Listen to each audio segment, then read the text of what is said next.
Have you ever paused to ask yourself this simple yet profound question?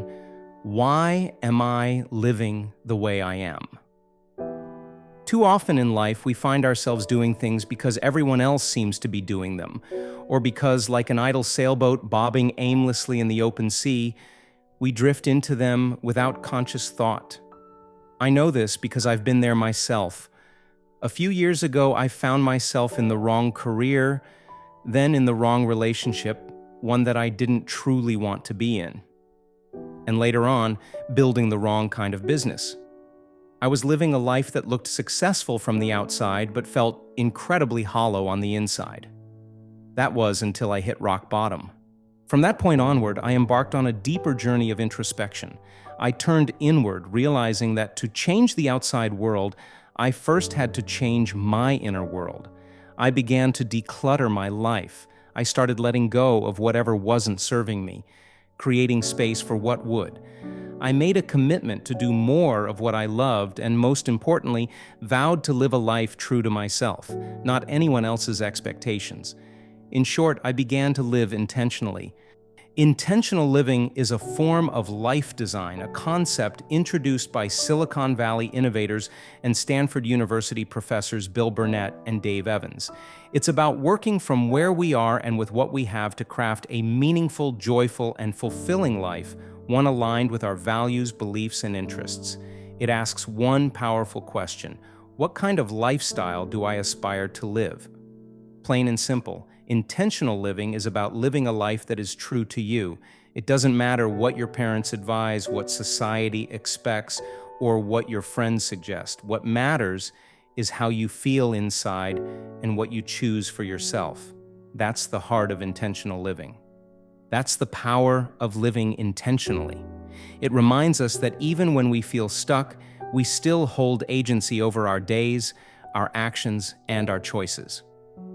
As Burnett and Evans write in their book, Designing Your Life, living coherently doesn't mean everything is in perfect order all the time. It means you are living in alignment with your values and have not sacrificed your integrity along the way. You're putting yourself first. This doesn't mean being selfish. It means recognizing that your emotional and mental well-being must come before anything else because you can't give to others from an empty cup.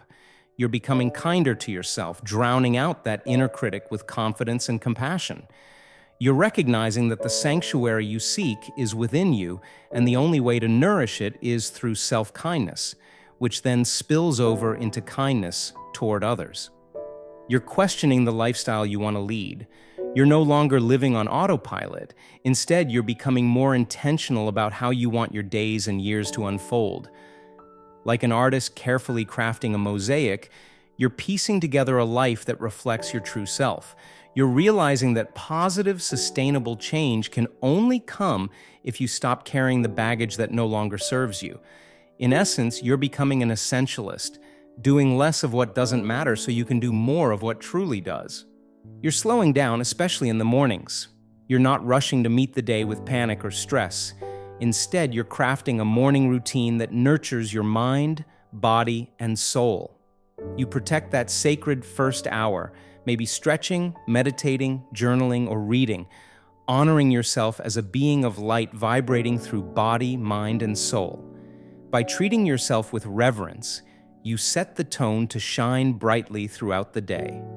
You're asking the right questions. Life is a series of choices and consequences. Growing up, my mom always reminded me of that. Back then, I didn't always listen, but now I understand. When faced with a decision, the first question I ask is, does this even matter to me? If it does, it deserves my time and energy. If it doesn't, I let it go. Questioning what matters helps strip away the noise and focus only on what is truly significant. You're saying no more often than you're saying yes. Protecting your time and energy has become a priority. You no longer say yes to every shiny opportunity or trendy distraction. Instead, you return to your guiding question. Does this matter to me? If it doesn't, you walk away, preserving your resources for what truly aligns with your values. You're creating more than you're consuming. You understand that real growth comes from creation, not endless consumption. Whether it's creating wealth, art, or knowledge, you're shifting the balance. You're producing more and mindlessly consuming less, knowing that creation compounds and consumption depletes. Following Gandhi's wisdom, you realize that true purpose is found in serving others through your own creative gifts. You're sharing your progress, not your goals. You've moved beyond the trap of announcing intentions for instant gratification. Research shows that announcing goals can actually reduce motivation to achieve them. So now you work quietly, diligently, sharing your progress only when you've hit milestones.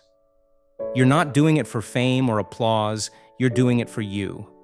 You're creating more space for wonder and inspiration. Environment is the invisible hand shaping human behavior, as James Clear reminds us. You're redesigning your surroundings to nurture your growth, moving away from negativity, unfollowing distractions, and spending more time in solitude. You've realized that the only spark needing fuel is your own. You're surrendering to the flow of life. Struggle, you realize, is resistance to what is. You're learning to trust the process, focusing on what you can control, and letting go of obsessive attachment to outcomes. As Eckhart Tolle said, surrender is the simple but profound wisdom of yielding to rather than opposing the flow of life. You still pursue your goals passionately, but now you do so with a deep sense of trust and surrender. You're becoming more observant and, as a result, more grateful. You're noticing life's tiny miracles, the warmth of the sun, the soothing rhythm of the ocean, the comfort of your bed. Gratitude becomes a daily practice, helping you stay mindful of the present. Roman philosopher Cicero once said, "Gratitude is not only the greatest of virtues, but the parent of all the others."